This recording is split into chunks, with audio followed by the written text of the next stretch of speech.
Expedition Overland's Great Pursuit is proudly presented by General Tire. Anywhere is possible. In association with Patriot Campers and P-Core Systems. In part by Stanley. Warn. Icon Vehicle Dynamics. Maxtrax. Garmin.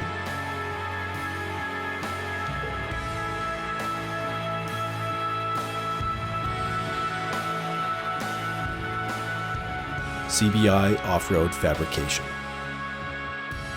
Equipped. Aviator Paramotor. The Power of Red Arc. Magpul.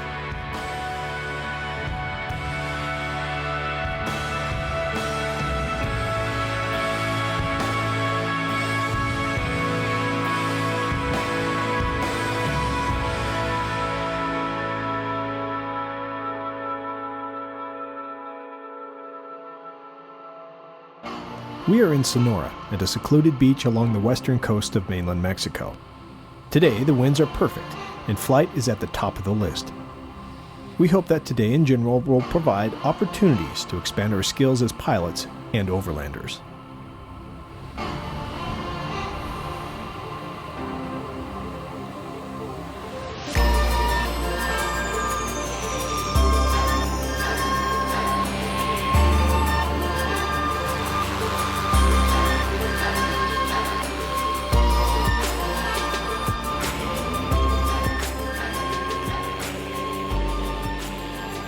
Pretty insane. We're in Mexico camping on a beach and my husband is flying in the air.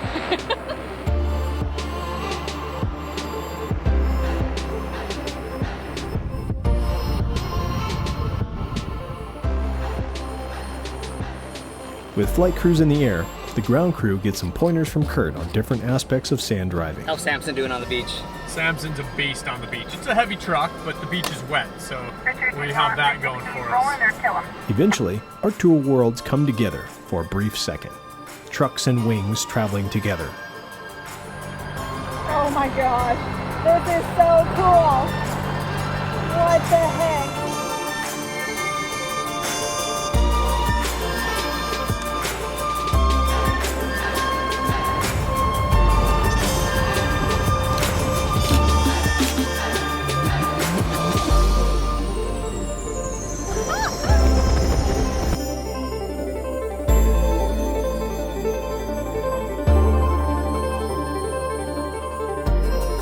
Like I made a couple increments up on that flight. Yep, me too. Low flying is tough in itself. Low flying in formation, and then low flying in formation behind. With trucks. Third flight. Yeah. And Mexico. In Mexico. Like, what are we doing? How did we get here? After our action-packed morning of flying, it's time to eat a quick meal and head out to our next location. With a long and sandy road ahead, Kurt and I decide to offer our instruction on getting the best performance out of the trucks and give some pointers on how we approach driving off-road. Alright, Thunder, I'll stop. You got a PPG down? Yeah, I'd say we just stop right here and air down and maybe adjust some suspension. It's about 80 miles to go here, so I think that's definitely enough justification to spend the time to soften stuff up. We're about to do 80 miles of corrugations. That's one of the hardest things on a shock because it's having to cycle repeatedly very quickly and it builds a ton of heat. It stops doing its job. And if you want it to start doing its job, you literally have to just stop and let the shock cool off. You solve that problem by volume. Just put more volume in it. All of this is just more fluid and stuff to dispense or dissipate the heat. Trucks are fairly heavy with the water and everything that's on them. We'll take them to 5. From Icon, 4 is typically your factory ride, but we've added surpassed weight and everything on top of that. We don't want to soften them up too much. If they get too soft, then it's not good either. There's a sweet spot. So I'm thinking 5 or 6 will do the trick. consider, we didn't go super low, but we did increase our, flotation. What might that also adjust if we're increasing our flotation by airing down tires? It could increase what else? Increase your traction? Definitely increases traction. It also builds heat in the tire because it's flexing more. And then it can also decrease mileage too. So over long distances, you would have to factor that in on fuel economy. Ashley, are you having a good time driving the cruiser? I am having a very good time driving the cruiser. So big one, right off the bat, is you're not driving the vehicle 5 feet in front of you, you're driving it more like 50 feet in front of you at this speed, right? So you're already looking for the route that you want to go, and really even tire placement, because you can start seeing those gotcha rocks. Those are like frowny face days. So you're choosing that route, because if you need to slow down because there's too many of those in the way that you can't successfully navigate, you got to make that decision clear back here. So if you're driving just these rocks immediately in front of you, it's too late. Ashley's been killing that. We haven't smacked any big rocks yet. Your car's just talking to you all the time. You're listening and you're feeling. You got your hands as a sensory, your ears as a sensory, your butt and your feet. So your feet is everything that's happening in the forward of the truck coming back, and the stuff you feel in your butt is all in the rear. So if you're feeling something sharp hit you in the butt, it's the rear axle striking or something like that. If it's a weird vibration, you can even sense like it's that tire over time. It's a lot of fun to be with a crew that's willing to give knowledge as well as receive it. Everyone has been quick to listen and gracious in giving advice. If you're looking to do a trip of your own, my advice would be to pick your crew wisely, and that they are able to glean from each other instead of letting pride get in the way. We push north towards Puerto Libertad for camp tonight as we continue to explore the Sonora region.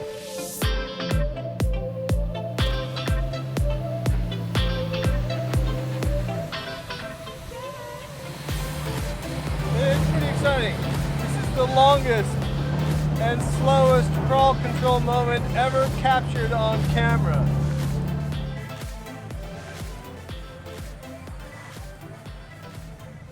So we found a great spot. Ended up hopping in the lead truck. Keep on coming. Good, good. Anywhere in there that feels really level. That looks pretty level. Okay. Yeah, so we found this spot. It's on the leeward side of the hill. So we hopefully have less wind to deal with tonight. And here comes the rest of the gang. When this truck runs in, it's just the best. Send in the lightest truck. Scout it out, and then if it gets tricky, you don't have this entourage of people that are trying to get in there as well, and you're all stacked up. So this is the most efficient way. And if you're from the backpacking world, it's like dropping packs and going looking for a spot. It's the same thing. So here you go. Hey, welcome home. Thanks. Brian, Hi. Where do you want me? Clay made me drive that 3 times. Did you did it? Yeah, up and back to down. She did great. Have I ever done Wait, anything? you back down? Too? Yeah, Whoa. I did that. Whoa. And it didn't roll over. It didn't tip Nice over. work. My day is done. That's incredible. I think I aged a couple years. Yeah. You got new skills now. You can grab the So much air in here. I sure do. Thank you. So simple and easy to do. Then it goes like this. I wrecked it. There we go. It's nice and easy.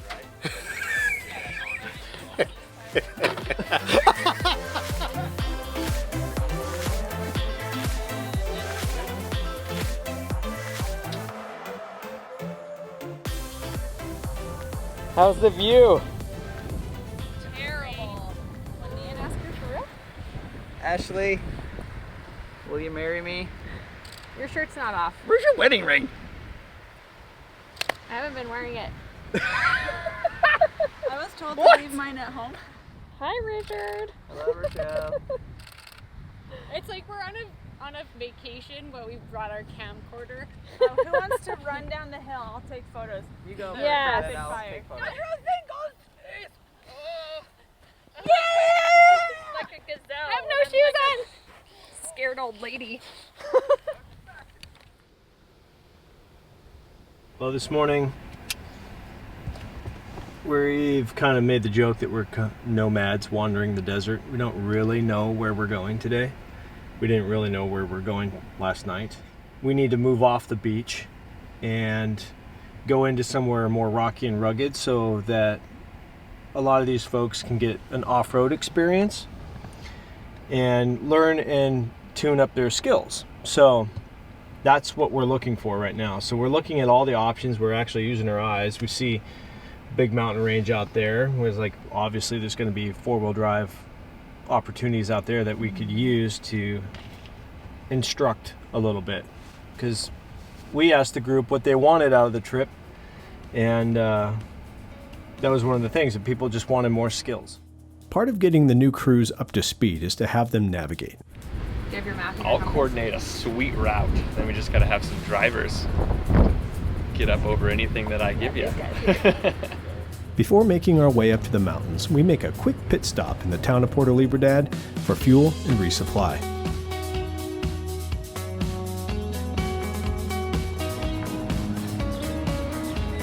We are fueling up, rolling in like a squadron. Part of that restock supply situation is fuel. So right here, this town in particular only has 87 octane. This truck requires 91. We're not going to add booster to it. We're just going to run it. We will see a decreased mileage, but for a single tank, it won't be a big deal. So as we go into the mountains, we know where we're going to go. The idea on fuel range, we understand it by how much the trucks have already driven. We kind of know what their ranges are. I think a safe 250 miles is kind of where we're sitting right now. And then when you go into the mountains, we like to do like a 20% overage. That's just kind of a general rule. Sometimes we fudge that a little bit, but that's the general rule. So we'll get that through jerry cans that are sitting in the trucks. More than likely, we'll never even touch them. After we're refueling, us three chicas are gonna head to the market and find food for 4 days. Worst case scenario, 4 days. Right now, our supply consists of chorizo and eggs. If you want a little of Mexican culture, here is the music played at the actual level in the grocery store. It's at level 112, and it motivates an expedient shopping experience.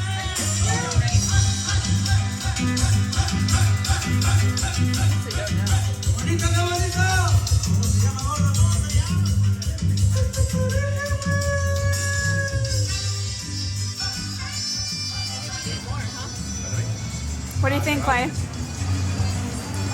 I've never been in any other grocery store where they cut me up something and just gave it to me. Right? That's awesome. Ashley, you dropped some water. Helpful. While we finish our grocery shopping and filling our water tanks, Kurt asks a local where the best lunch spot in town is. Good.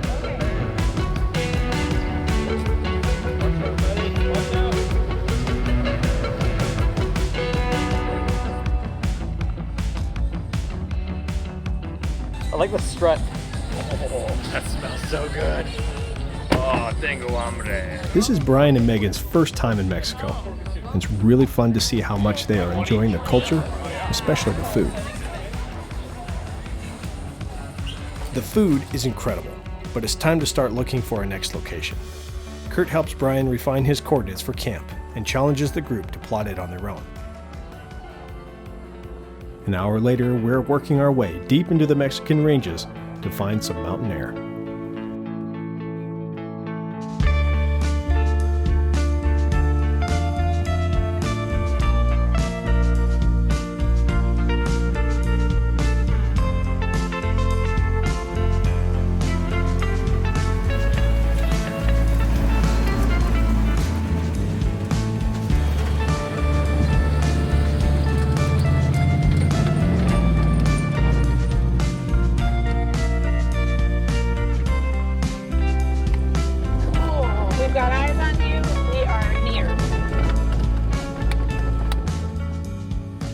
tonight. We got into camp, got it all set up here, and we're gonna start doing a couple classes for these guys. We're gonna first learn how to do some tire repair, learn about some tires, and then in the morning we'll tackle some recovery gear. So I think these guys are gonna be able to get quite a bit of little glean out of it from Kurt, who is like one of the masters of all this stuff. He's taught a lot of classes for expos, for the military, all kinds of stuff. So these guys have a good instructor tonight, and I, even myself, am very much looking forward to learning some things. We're under the pretend scenario that we damaged a valve stem on a tire and would need to replace it with one in our tire repair kit. The first step would be to remove the tire from the wheel so that we can pop a new one in. Tell me when you guys are ready. You guys all ready? Listo. All right, so today we're at this awesome camp spot here in Mexico. We're out in the middle of nowhere amongst all these awesome cactuses. So what a better time to talk about tire care and really tire repair. So we're gonna go over a few different aspects of tire repair, and some of it we'll do later, but the one we're gonna talk about now is reseeding a bead, which means getting the tire to reseed on the wheel itself. So what we're gonna do is we're gonna use the edge of the base of the high lift right up against the bead of the wheel. You don't wanna be over the top of the wheel, because if I were to start jacking down, you're gonna damage the wheel. You're certainly not gonna push the tire off. That makes sense? Yeah. Everybody following that? Just the tire. Just the tire, that's all we want off. So then we're gonna just gently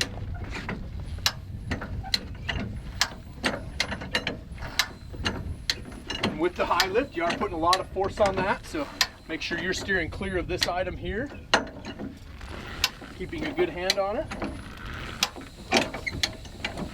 Okay, bingo. Bead has now popped off the tire. Well, now we've made our repair.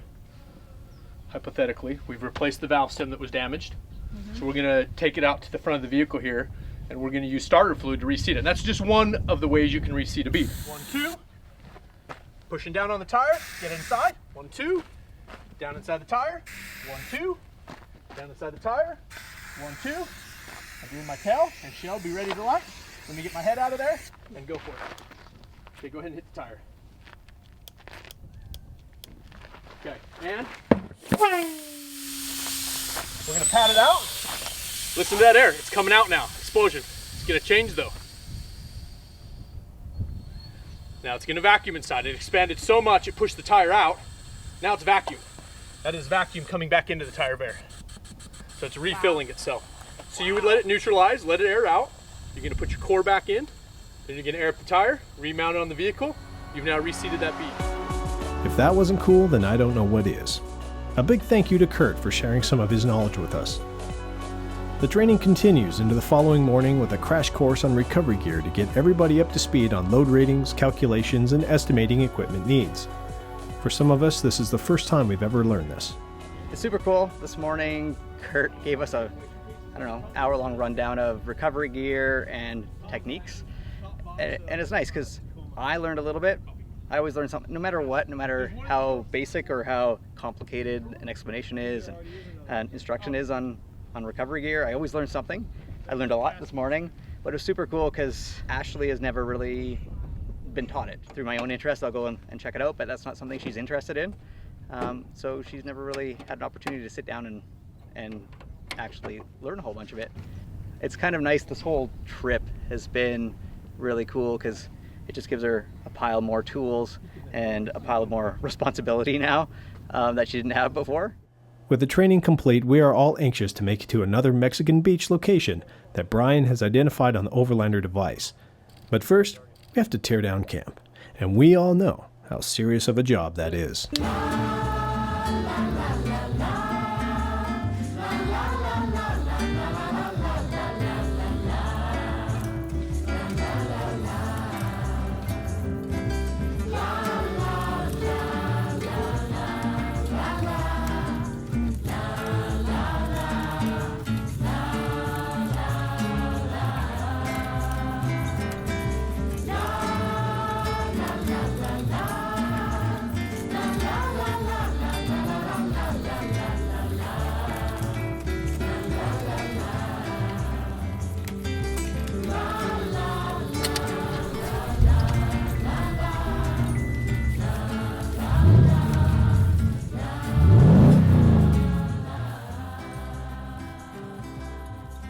Today is a miles day.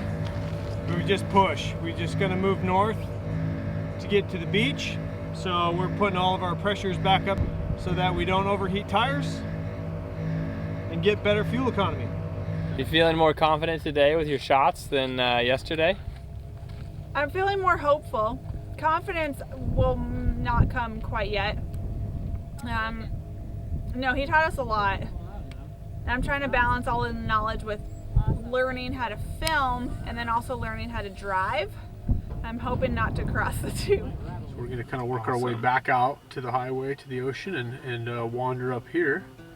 And by tonight, we'll be camping on the beach again. Yeah, right now we're driving through the dunes at the Gulf of top of Sea of Cortez, the Gulf of California.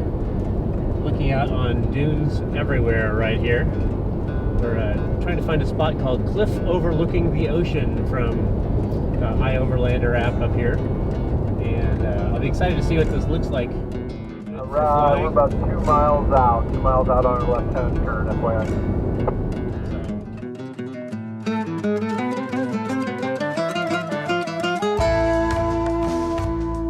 Every trip I go on, I'm amazed by what the world has to offer, especially in the unmarked locations. It's safe to say that we hit the jackpot with this location. I think you get surprised sometimes by plotting a place on a map and then just going and showing up. It doesn't always turn out like this. No. It's pretty all time. This is pretty all time, as Kurt would say.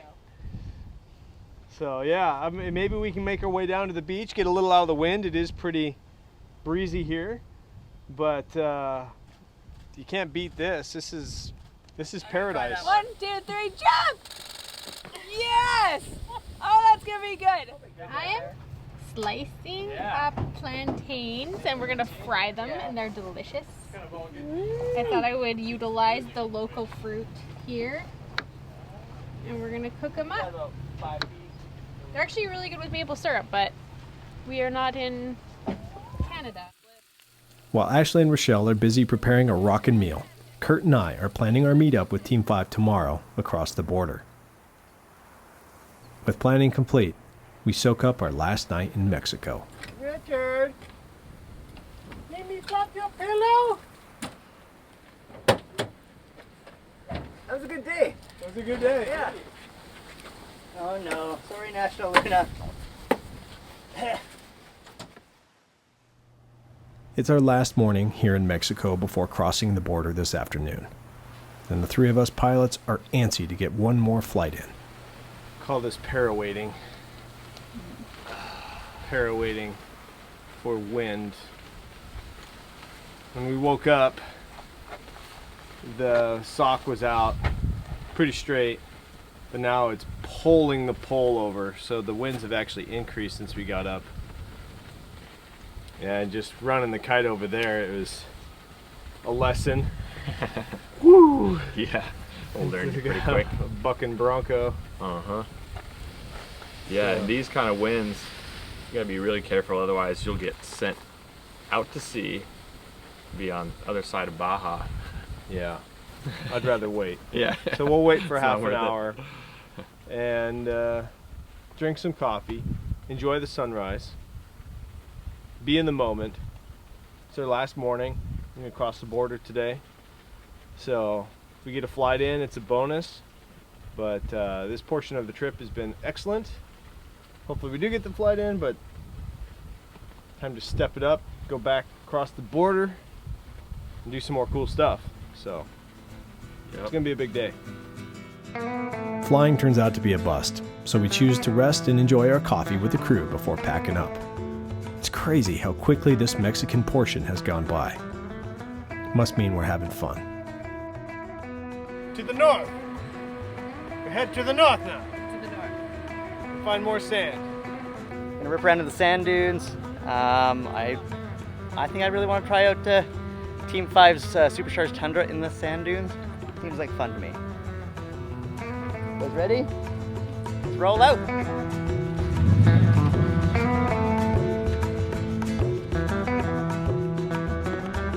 Thankfully, we have a seamless crossing back into the US, and we haul all the way to the Glamis Dunes in California to hit our rendezvous point with Team 5.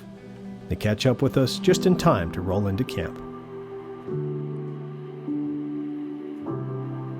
The Team 5 Medical Foundation is a group of military medical experts who have ventured into the most extreme and remote locations to provide medical training and care. We have been lucky enough to work with them before in Central America, and I'm excited to reunite with my friend Eric Linder, aka The Hammer, to glean everything we can from each other in the coming days.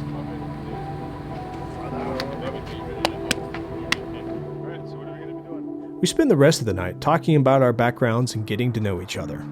I can guarantee these next few days are going to push us all to our limits, as Team 5 puts us through some intense training. He's over here. Let everybody know we found him.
Join us next time for another episode of The Great Pursuit.